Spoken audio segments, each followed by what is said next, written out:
하늘 가서 만나 뵙게 될 여러분들을 이 땅에서 미리 만나 뵙게 돼서 너무 반갑습니다. 감사합니다.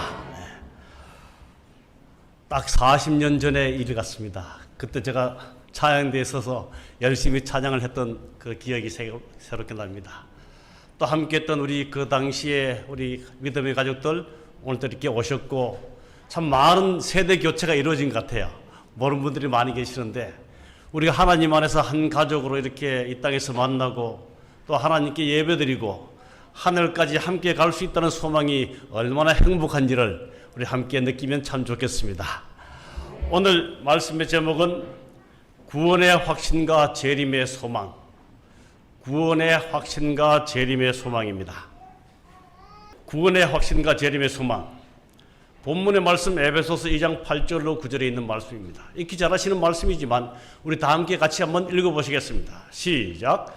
너희는 그 은혜를 인하여 믿음으로 말미암아 구원을 받았으니 이것은 너희에게서 난 것이 아니요 하나님의 선물이라. 행위에서 난 것이 아니니 이는 누구든지 자랑하지 못하게 함이라. 구원이 어떤 것인지를 이 사도 바울은 우리에게 잘 설명해 주고 있습니다. 제가 부산에서 목회할 때 우리 여집사님들과 함께 방문을 가다가 갑자기 필요한 것이 있어서 사택 앞에 차를 세워두고 잠깐 사택에 갔다 왔습니다. 근데 갔다 왔는데 차에서 어떤 한 중년 신사가 내려가는 모습을 보고 들어가니까 우리 교회 집사님들이 아주 난처한 표정으로 계셨어요. 제가 집사님 무슨 일이 있었습니까? 그러니까 아무도 대답을 안 하세요. 무슨 일인데요? 저분은 누구십니까? 그러니까 한 집사님이 말씀하시는데 여호와 증인 교회 어떤 지도자였던가 봐요. 우리 교회 간판이 차에 있는 걸 보고 들어와서 우리 교회 여집사님들 그때 한 대여섯 분이 계셨어요. 그분들에게 질문을 했습니다. 무슨 질문했을까요? 구원받았습니까? 이 질문에 우리 집사님들이 자신있게 대답을 못했어요. 참 이 질문은 우리에게 너무나 어쩌면 참 난해한 질문이기도 합니다. 대답을 확실하게 하지 못하고 머리만 끌적끌적 하고 있으니까 이분이 호통을 치는 겁니다. 구원받은 확신도 없으면서 무슨 전도를 하러 다니느냐. 그러고 내려갔어요. 그러면서 제가 막 차에 탄 겁니다. 그래서 집사님들을 보고 어떻게 대답하셨습니까? 그 질문에 무슨 대답을 하셨습니까? 오늘 여러분께 또 여쭤보고 싶습니다. 구원 받으셨습니까? 네. 아멘. 감사합니다. 우리가 이 질문에 예라는 질문과 아니요라는 질문 두 가지뿐입니다. 근데 우리 재림교회에 또 다른 질문 답이 하나 있습니다. 뭐죠? 잘 모르겠습니다. 또 조금 어떤 분은 재림의 날에 알게 되겠지요. 이렇게 대답합니다. 저는 하나님의 은혜로 이 재림교회 3대째입니다. 제 딸들과 손주까지 하면 5대째입니다. 저는 얼마나 그것이 감사하고 자랑스러운지 모릅니다. 이 재림의 진리를 5대째 받아오면서 하나님을 섬기는 이 사실이 너무너무 감사해요. 그런데 이런 하나님을 섬기면서 진리 교회에 다니면서 우리 교회, 우리 교단의 굉장한 이 딜레마가 구원의 확신이 너무 없다는 사실입니다. 그래서 누군가가 구원받았습니까? 라고 질문하면 이 성남중앙교회처럼 대답을 잘 못해요. 여기 분들은 굉장히 이해하고 자신있게 대답하셨는데 구원받았다고 하기에는 내 모습이 너무 말이 아니고 안 받았다고 하기에는 지금까지 교회 다니는 게 너무 억울하고 네? 그래서 그냥 머리만 끌적끌적합니다. 물론 우리 정언의 말씀에는 구원받았습니까? 라는 질문을 조심해서 하라고 이렇게 기록이 되어 있습니다. 자, 그러면 구원에 대한 확신이 없다면 이런 대답이라면 앞으로 10년을 더 드린다면 우리는 이 질문에 예 하고 대답할 수 있을까? 아니면 30년을 좀 더 드리면 50년? 더 자비를 베풀어 100년. 100년이 지난 다음에 이 대답에 우리의 대답은 자신 있게 대답할 수 있을까? 살아온 믿어온 세월보다 더 긴 시간을 준다 해도 우리의 구원에 대한 확신이 없다면 우리의 신앙에는 무엇이 문제일까? 저는 이 재림교회에서 몸담고 살아왔기 때문에 우리 교단의 이 습성을 좀 많이 압니다. 저는 늦게 42살에 이 신학을 마치고 목회를 시작했는데 그 전부터 이 교단에 안고 있는 모든 것들이 제 책임감으로 느껴질 때가 참 많았습니다. 왜 우리 교회는 찬양이 그렇게 약할까? 왜 우리 교회는 그렇게 기도에 열정이 없을까? 왜 우리 교단은 선교하는 일에 그렇게 자신감이 없을까? 이런 것들을 많이 고민해 왔습니다. 특별히 구원의 확신, 우리의 찬양과 기도의 열정과 선교의 이 뜨거움은 구원의 확신에 엄청난 비중을 차지하게 됩니다. 오늘 내가 하나님의 은혜를 구원받았다는 사실을 확신한 사람은 찬양이 남다를 것입니다. 주의 은혜를 찬양할 때 정말 가슴으로 부르는 찬양을 하게 될 것입니다. 기도를 드릴 때 그냥 중구난방식으로 기도 드리지 않습니다. 간절한 소원으로 내가 해야 할 일이 무엇인지를 주님께 묻는, 어떻게 영혼 구원할 수 있는지를 묻는 그런 기도를 하게 될 것입니다. 선교할 때 우리 속에 뜨거운 열정이 있을 것입니다. 오늘 구원의 확신과 재림의 소망입니다. 말씀의 제목이 성경이 말하는 구원은 어떤 것인가? 본문의 말씀을 읽었습니다. 성경이 말하는 구원의 확신은 첫 번째, 하나님의 은혜의 선물이다. 아멘? 네. 두 번째, 믿음으로 얻는 것이다. 세 번째, 행위로 얻어지는 것이 아니다. 맞습니까? 네. 분명히 성경은 이렇게 우리에게 분명하게 구원은 어떻게 얻어지는 것인가를 잘 가르쳐주고 있습니다. 그런데 오늘 무엇이 우리 교회에 혹은 우리 교단에 구원의 확신의 장애물을 가져다 주는가 하는 것입니다. 무엇 때문에 구원받았습니까? 라는 그 질문에 자신있게 나는 부족하지만 하나님의 은혜가 나를 천국 시민으로 만들었습니다 라고 말할 수 있는 그 장애물이 무엇인가? 첫 번째, 우리는 구원의 확신을 감정에 의지하는 습성이 있습니다. 아주 행복하다고 느낄 때, 기분이 좋을 때, 누군가가 구원받았습니까? 그러면 바로 대답이 나옵니다. 예! 하고 나옵니다. 근데 뭔가 좀 짜증이 나고 불평이 생기고 불만이 있을 때 물으면 천천히 아니요 라고. 감정의 기복에 따라서 우리 구원을 많이 결정합니다. 그리고 이것도 저것도 아닐 때는 하는 대답이 하늘에 가봐야 알지요. 제가 어릴 때부터 이 더러운 우리 교단의 모든 이 가르침이 참 물론 한 과정에 지나지만요. 중보자 없이 서는 날 그때를 많이 강조했고 깍두기 고춧가루 들은 깍두기 먹으면 한 나라 못 간다 소리 많이 들어왔습니다. 정말 많이 들어왔습니다. 안식일에 잠자면 돼지고기 먹는 것하고 똑같다고 그러고 현미밥 안 먹으면 뭐 어떻다고 그러고 그런 우리의 행위 때문에 또는 우리 그런 행위로 우리의 구원을 결정짓는 가르침이 많았습니다. 우리나라에 시대의 소망보다는 각 시대의 대쟁투가 먼저 들어와서 그런 결과가 빚어졌다라고 얘기하는 분도 계십니다. 자, 그러면 오늘 우리가 그 말씀들을 잘 정리하면서 우리의 구원의 확신을 방해하는 이 장애물이 무엇인가를 좀 살펴보겠습니다. 첫 번째, 감정에 의지하는 신앙을 하지 말기를 바랍니다. 우리는 감정에 의지하는 신앙이 아니라는 사실입니다. 두 번째 장애물은 무엇인가? 우리의 구원을 행위에 의지하는 겁니다. 조금 전에 말씀드렸죠?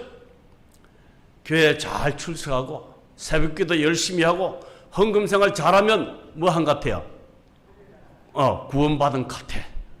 누가 물으면 아주 힘있게 대답합니다.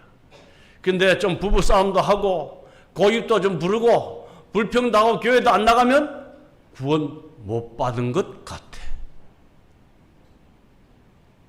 이게 맞습니까? 하나님의 은혜의 선물로 믿음으로 주는 이 구원이 우리의 감정과 행위에 따라 달라질 수 있는가? 특별히 행위에 의지하는 잘못된 확신을 로마서는 이렇게 말합니다. 어찌 그리하냐? 이는 그들이 믿음을 의지하지 않고 행위를 의지함이라. 부딪힐 돌에 부딪혔느니라. 기록된 바 그를 믿는 자는 부끄러움을 당치 아니하리라 한 것 같으리라. 다시 10장 3절에 보면 하나님의 의를 모르고 자기의 의를 세우려고 자기의 행위로 힘써 하나님의 의에 복종하지 아니하였다고 기록되어 있습니다. 이제 우리의 잘못된 구원의 확신, 감정이나 선행에 의지하여 우리가 구원의 확신을 가지게 될 때 일어나는 현상들이 무엇인지를 좀 살펴보겠습니다. 제가 전반부에는 조금 잘못된 것들을 말씀드리고 후반부에는 그것을 바르게 좀 해야 되겠고 그 다음에 그것들이 우리가 기다리는 이 재림과 어떤 연관이 있는지를 좀 말씀을 드리고자 합니다. 감정이나 선행에 의지하게 될 때 일어나는 현상들. 첫 번째, 신앙생활에 기쁨이 없다. 있어도 그렇게 지속되지 못한다는 겁니다. 그래서 우리 사도 바울 선생님이 데살로니가전서 5장 16절 18절에 항상 기뻐하라. 쉬지 말고 기도하라. 범사에 감사하라. 이 말씀을 읽을 때마다 저건 나랑 해당되는 말이 아니다라고 생각됩니다. 우리의 감정이나 선행에 우리의 구원을 의지하게 될 때 항상 기뻐하라는 이 말씀이 이해가 될 수가 없습니다. 그러나 성경 말씀은 우리에게 항상 기뻐하고 범사에 감사하라고 말씀하셨어요. 선행이나 감정이 우리의 신앙을, 우리의 구원을 의지할 때 신앙생활에 기쁨이 없든지 혹은 있어도 잠시밖에 없다는 사실을 여러분 경험하셨을 것입니다. 왜냐 그러면 감정은 이 세상 환경, 우리의 분위기에 따라 달라질 수 있습니다. 그러나 우리의 구원은 철저한 하나님의 말씀의 약속에 서기 때문에 우리의 감정과는 전혀 관계가 없음을 우리에게 말해주고 있습니다. 두 번째 일어나는 현상입니다. 신앙생활의 자유를 누리지 못한다. 여러분 예수 믿고 좀 행복하고 자유롭습니까? 아니면 이 교회가 누군가 그러시더라고요. 금요일 해지는 시간이 더 기다려지는가? 아니면 안식일 해지는 시간이 더 기다려지는가?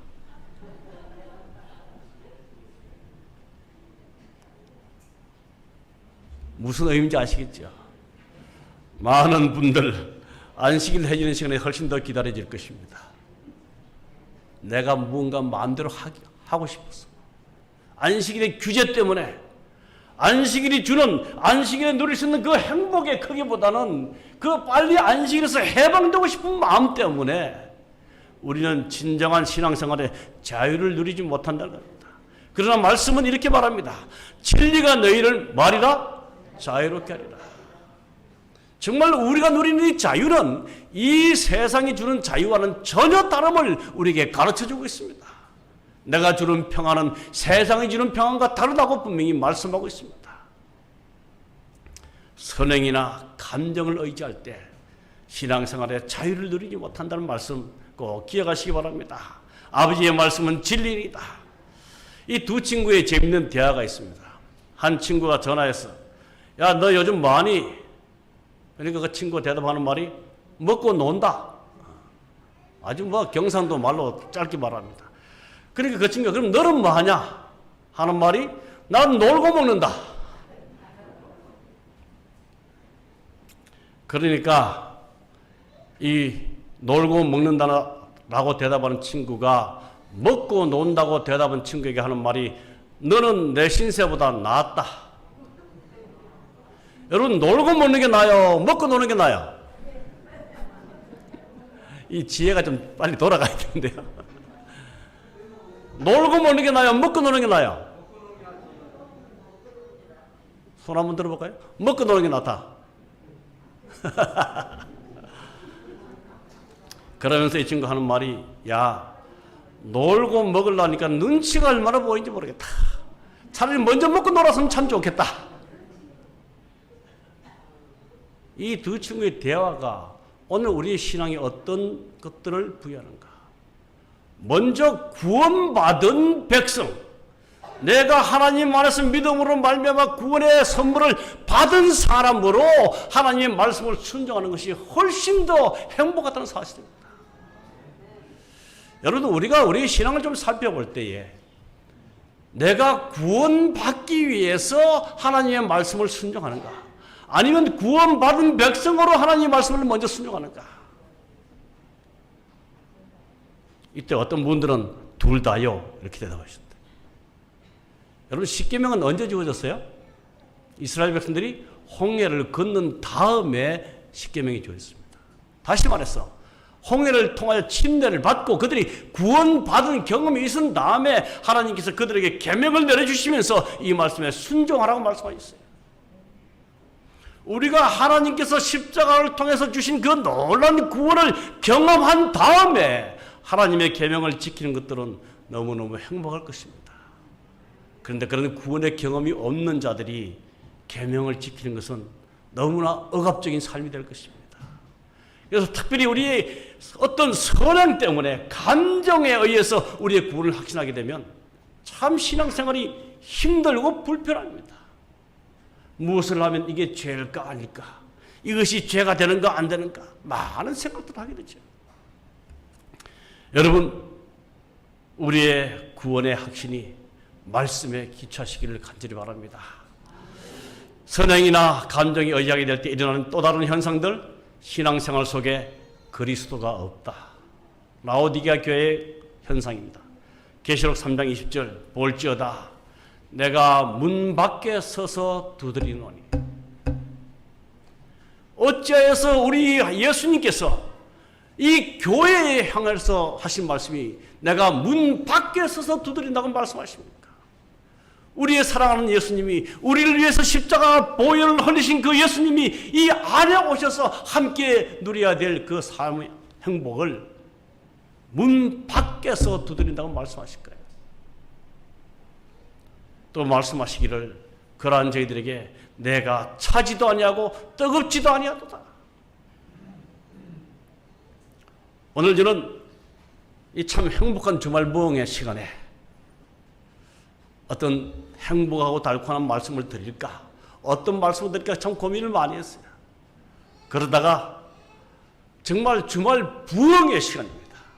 우리의 삶에 개혁이 일어나야 되고 뭔가 깨우치고 뭔가 주님께 가까이 가는 시간이 되기 위해서는 조금은 좀 힘들고 어려운 말씀을 드려야 되겠다는 결론을 하게 됐습니다.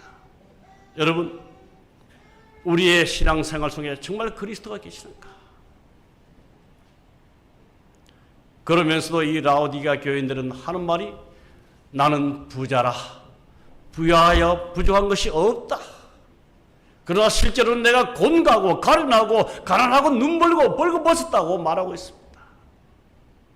오늘날 우리의 신앙은 어떠한지 이 시간 다시 한번 내 자신을 살펴보는 그런 시간이 되기를 간절히 바랍니다. 네 번째 현상입니다. 하나님은 두려움의 대상이 된다. 정말 내가 섬기는 하나님, 나를 위해서 십자가에 달려 돌아가시고 우리의 필요한 모든 것들을 채워주시는 그 하나님이 사랑의 대상인가 아니면 두려움의 대상인가? 오래전의 이야기입니다. 한 20년 전에 저희 어머니가 몸이 불편하셔서 교회를 못 나오셨어요. 저희 어머니가 어머니가 아직도 생존해 계십니다. 아버지는 95세, 어머니는 88세, 건강하십니다. 근데 그 어머님이 안식일에 한번 교회를 못 오셨어요. 그래서 오후에 집에 가니까 아들아, 내가 이래서 구원받겠나? 여러분 혹시 그런 생각 잘 안 드세요? 내가 이래서 구원받겠나?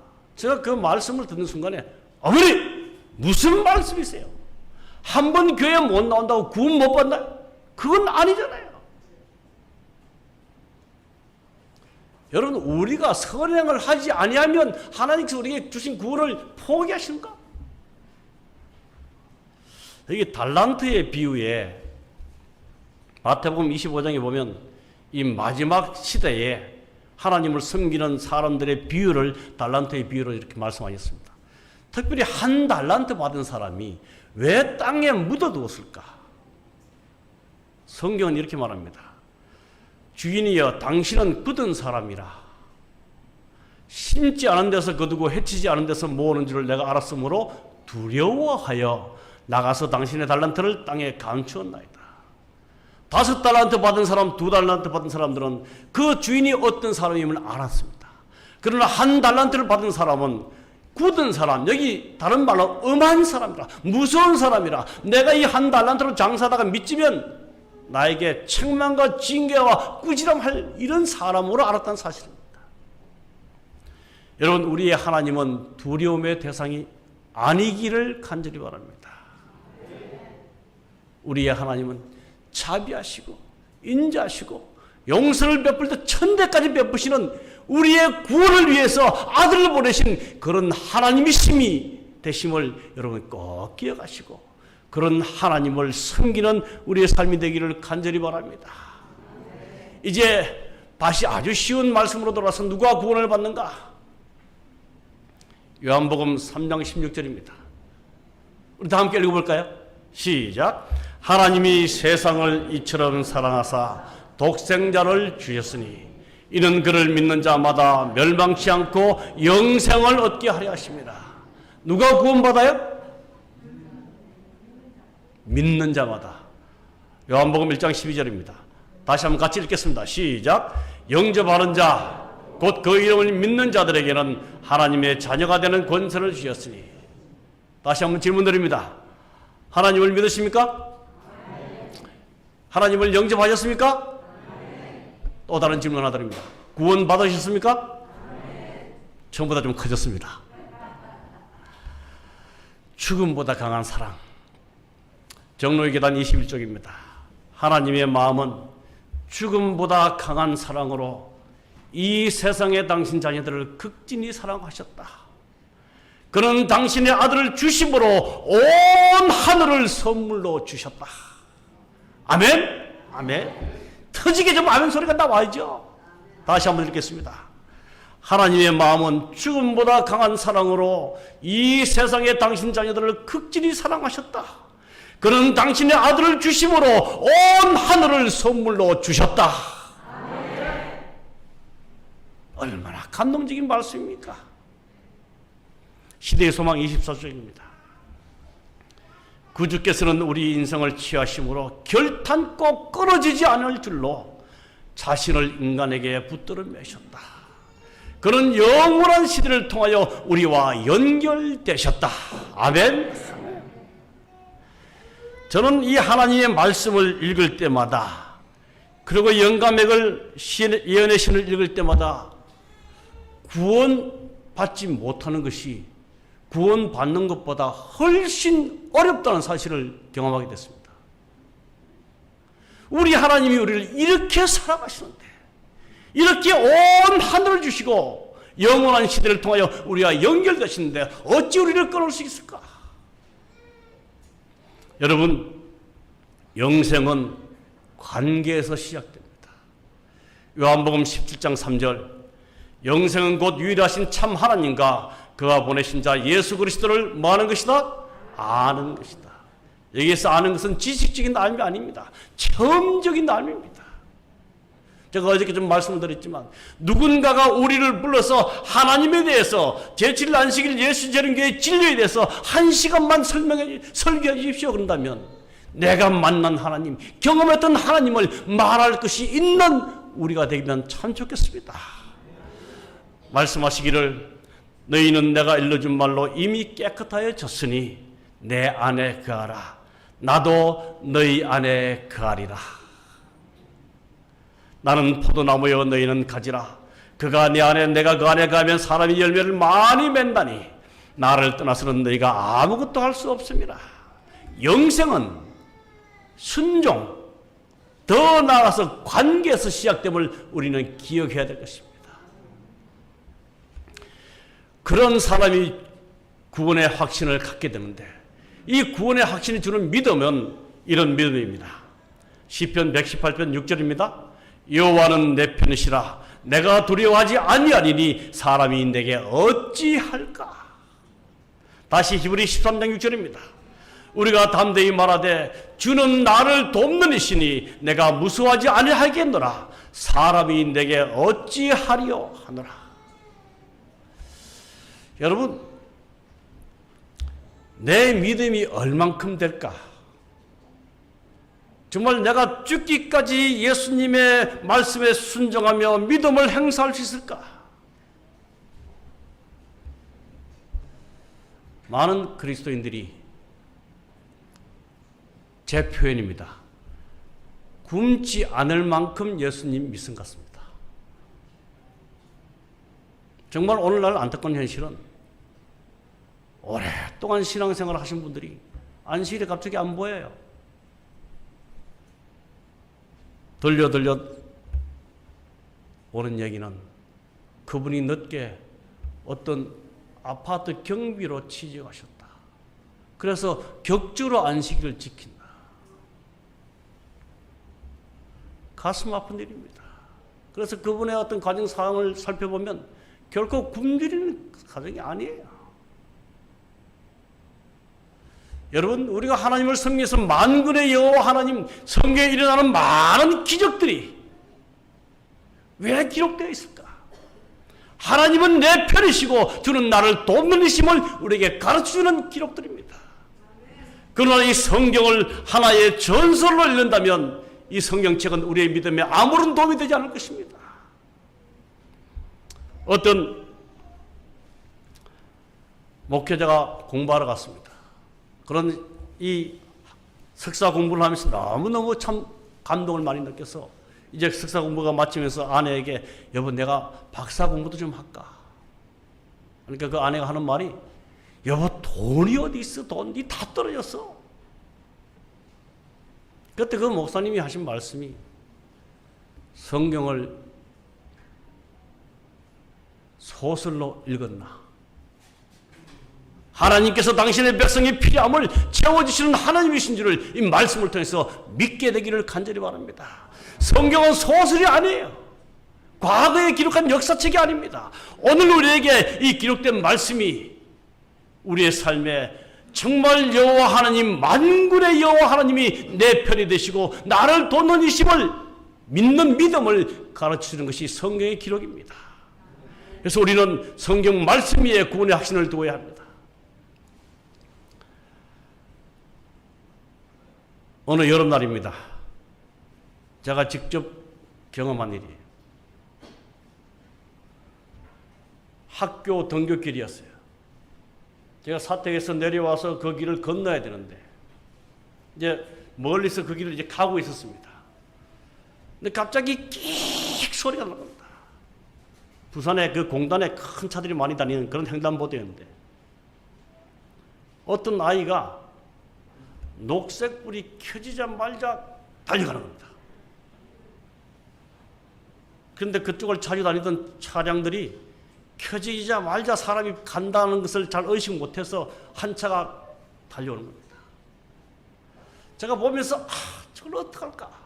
근데 그 큰 8톤 트럭이 그 아이의 모습을 보고 브레이크를 근데 그 아이는 여유롭게 아이스크림을 먹으면서 가는 겁니다.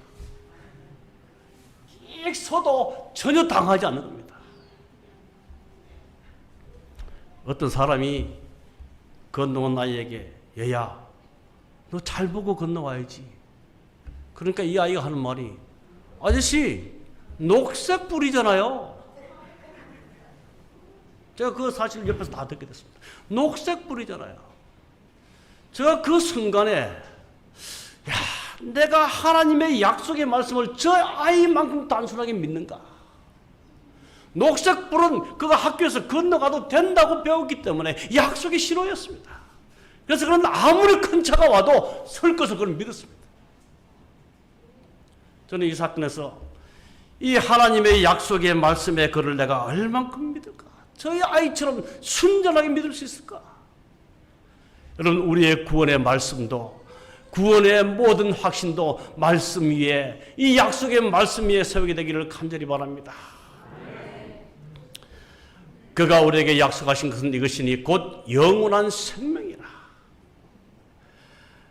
우리는 그의 약속대로 의가 있는 곳인 새하늘과 새 땅을 바라보는도다. 이방인들이 복음으로 말미암아 그리스도 예수 안에서 함께 상속자가 되고 함께 지체가 되고 함께 약속에 참여하는 자가 됨이라. 우리 모두 이렇게 되기를 간절히 바랍니다. 이제 구원에 대해서 조금 더 설명을 드리고자 합니다. 구원의 역동성 혹은 구원의 시간성입니다. 우리에게는 임의의 구원이 있습니다. 어디였어요? 십자가에서. 우리에게는 오늘의 구원이 있습니다. 어디였어요? 내 가슴에서. 아멘입니까? 우리에게는 미래의 구원이 있습니다. 언제요? 예, 재림의 날에 우리 하늘에서. 과거의 십자가의 사건이 오늘 내 마음의 확신이 되어 미래의 구원으로 이어져 간다. 근데 오늘 저와 여러분에게 부족한 것이 있다면 과거의 구원은 확실한데 오늘 내 마음의 과거의 십자가의 사건이 확신시켜주지 못하는 겁니다. 늘 불안합니다. 여러분, 오늘 우리는 구원의 확신을 가져야 합니다. 성경 말씀 제가 이건 좀 넘어가겠습니다. 오늘의 구원을 확신하는 자가 내일의 구원도 확신할 수 있다. 진실로 진실로 너에게 이르노니 죽은 자들이 하나님의 아들의 음성을 들을 때가 오나니 곧 이때라. 이건 재림의 때가 아닙니다. 영적으로 깜깜한 세상에 있다가 하나님의 음성을 듣고 일어난 자를 살한 자라고 말하고 있습니다. 누가복음 19장 9절에 삭개오에게 말씀합니다. 예수께서 이르시되 오늘 구원이 이 집에 이르렀으니 이 사람도 아브라함의 자손이로다. 성경은 또한 말씀하시기를 누가복음 20장 38절입니다. 다 함께 읽어보실까요? 시작. 하나님은 죽은 자의 하나님이 아니요 살아있는 자의 하나님이시라. 하나님에게는 모든 사람이 살았느니라 하십니다. 여기에 살아있는 자는 우리 하나님의 눈에 보시기에 걸어다니는 시체가 아니라 영적으로 우리 하나님의 은혜를 깨닫고 하나님을 개인의 구주로 모시고 살아있는 자들은 살아있는 자의 하나님이라고 말씀하고 있습니다. 자, 이제 말씀을 마쳐가면서 재림은 어떤 사람에게 소망이 될까? 구원의 확신과 재림의 소망은 밀접한 관계가 있습니다. 오늘의 구원을 확신하고 감격해하는 사람들에게 재림은 소망이 됩니다. 3년 뒤에 예수님이 오신다고 합시다. 그때 오실 때 나를 죽일지 살릴지 모르는데 그게 기다려지겠습니까? 재림의 날에 가봐야 알지. 여러분, 재림은 오늘 구원을 확신하고 그 구원에 감격하며 매일의 삶을 사는 사람들에게 그 재림이 소망이 될 것입니다. 신명기 33장 29절 이스라엘이여 너는 행복한 사람이로다. 여호와의 구원을 너같이 얻은 백성이 누구냐? 그는 너를 돕는 방패시요 내 영광의 칼이시로다. 두 번째 재림은 어떤 사람에게 소망이 될까? 오늘 그리스도와 인격적인 교제를 나누는 사람들. 우리 교단에 가장 무거운 숙제가 있다면 성화와 품성 변화입니다. 이 성화와 품성 변화라는 단어가 우리를 굉장히 많이 이렇게 올감매하고 있습니다. 그러나 그러한 무거운 일들이 그리스도와 인격적인 교제를 나누는 사람들이라면 모든 것이 해결될 것입니다. 오래전에 이 상의의 교재에서 나온 말씀입니다. 기다림과 그리움은 친밀한 인격적 관계의 깊이에 따라 더해간다. 그리스도와의 사귐이 깊으면 깊을수록 만나고 싶은 열망은 더해가고 만남의 기쁨도 배가 될 것이다. 우리는 결코 모르는 사람을 기다리지 않습니다. 우리가 다시 오시는 예수님을 기다리는 것은 그분이 우리를 사랑하셨고 우리가 그분을 사랑하기 때문에 우리는 그분을 기다릴 것입니다. 인격적인 관계 속에서 정말 함께 눈물을 흘리고 함께 행복을 누리는 그런 관계 속에서 우리는 그분을 닮아갈 것이고 사랑하는 그분을 우리는 기다리며 살아가게 될 것입니다.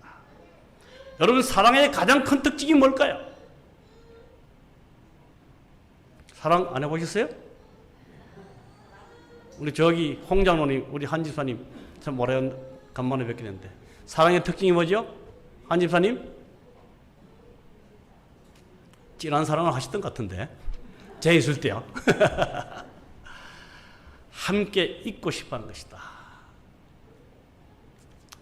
우리 예수님이 왜 우리를 데려왔습니까? 함께 있고 싶어서. 제가 울릉도에서 첫 목회를 했습니다. 한 3년. 그때 우리 아이를 중학교에 한국 선육을 보냈어요. 얼마나 보고 싶은지. 어느 출장일이 돼서 서울에 가서 출장을 3일을 보게 됐습니다. 그래서 아이 가까운 학교 쪽에 숙소를 잡고 아이가 공부만 마치면 아빠 있는 곳을 옵니다. 겨울이었어요. 그래서 와서는 이 아이가 아빠 돈 좀 있어? 얼마가 필요한데? 얼마 필요해요? 줬어요. 이게 가더니 뭐 털실을 사오는 겁니다. 그러더니 아빠 머리 크기를 재고는 그날 밤부터 이 모자를 뜨기 시작한 거예요. 그럼 많은데 아빠 털모자 따들기나 너무 대견스러웠어요. 그 다음 날도 공부를 마치자마자 총알 같이 오는 겁니다. 학교 친구들하고 좀 놀다 오지 아빠하고 놀래요. 이제 3일째 제가 울릉도로 들어가야 됐습니다. 이제 아이가 학교에서 일찍 왔어요. 소아야 오늘 아빠가 가야 돼. 그래서 마지막 차를 타고 그 배를 타고 위해서 맨 12시 야간 열차라 그러나요? 그 표를 끊고 이제 시간이 거의 돼서 11시쯤 이제 가방 보따리를 들고 나옵니다. 송아야 아빠 갈게. 근데 이 아이가 방에서 아빠 안녕히 가세요. 아무런 감정 없이 안녕히 가세요. 내려오면서 이 드렁크를 들고 내려오면서 굉장히 섭섭했어요. 이놈이야. 아빠 돈 다 줬는데.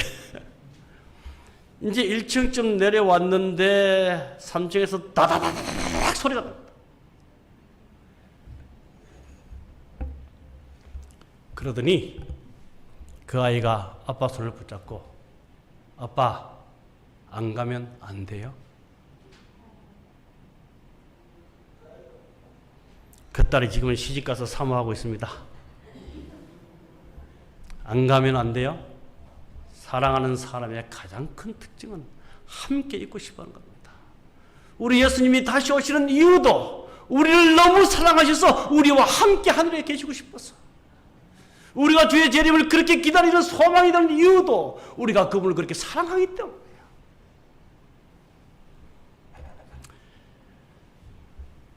재림은 어떤 사람에게 소망이 될까? 세상에 정들지 않은 사람들에게. 옛날 이스라엘 백성들에게 큰 죄는 세상을 닮아가는 죄였습니다. 오늘 영적 이스라엘 백성인 저와 여러분에게 이 마지막 시대에 정말로 위험한 것은 세상을 닮아가는 일입니다. 이 세상에 정들지 않기를 간절히 바랍니다. 이제 마지막 이야기 하나 하고 설교를 마치고자 합니다. 제게는 밤마다 싸는 보따리라는 설교 제목이 있습니다. 역시 울릉도에서 겪은 이야기입니다. 한 번은 사경회를 위해서 이 무트로 나왔습니다. 사경회를 다 마쳤는데 태풍주의보 때문에 배가 뜨지 않는 겁니다. 그래서 울산에 있는 저희 처남 집에서 머물면서 이제 그날 밤 자기 전에 그 다음날 포항에 7시에 배가 뜨는데 보따리를 다 쌉니다. 가려고. 다 싸고 아침에 한 6시 반쯤 전화해보면 폭풍주의보 때문에 못 갑니다. 그러면 또 보따리를 다 풀어야 돼요. 다 풀어서 하루를 지내고 뭐 책도 사보고 이렇게. 그리고 그날 밤이 되면 또 보따리를 쌉니다. 그러기를 보름. 제가 남은 시간에 사경에 몇 군데 더 했습니다. 보름을 쌌다가 풀었다, 쌌다가 풀었다. 그러면서 제가 깨달은 경험이 있습니다. 우리가 이 땅에 살지만 하늘에 가야 될 사람으로 밤마다 하늘에 가기 위해서 우리 인생의 보따리를 쌓아야 되지 않겠는가? 우리의 믿음의 보따리를 쌓아야 되지 않겠는가? 사랑하는 성도 여러분, 이 땅에 너무 정들지 않길 바랍니다. 나그네에게 가장 무서운 것이 있다면 정이라고 누군가가 말했습니다. 우리 이 땅의 나그네의 삶입니다. 우리는 하늘이 우리 본향입니다. 우리는 귀한 길에 있다. 재림 성도의 가정 542쪽입니다. 우리는 귀한 길에 있다. 사랑하는 성남중앙교회 성도 여러분, 오늘 이곳에 참석하신 모든 우리 하늘 가족 여러분, 말씀의 토대 위에 구원의 확신을 가지시고 그 구원의 확신이 주는 기쁨과 행복 속에 주의 다시 오심을 기다리는 주님과의 인격적인 삶 속에서 행복과 기쁨을 누리시고 그것을 남에게 전하시는 그런 삶을 살다가 우리를 사랑하시는 그리스도께서 그분을 닮은 저와 여러분을 데리러 오실 때 그 나라에서 다시 한번 꼭 뵙기를 간절히 바라며 오늘 말씀을 마치겠습니다.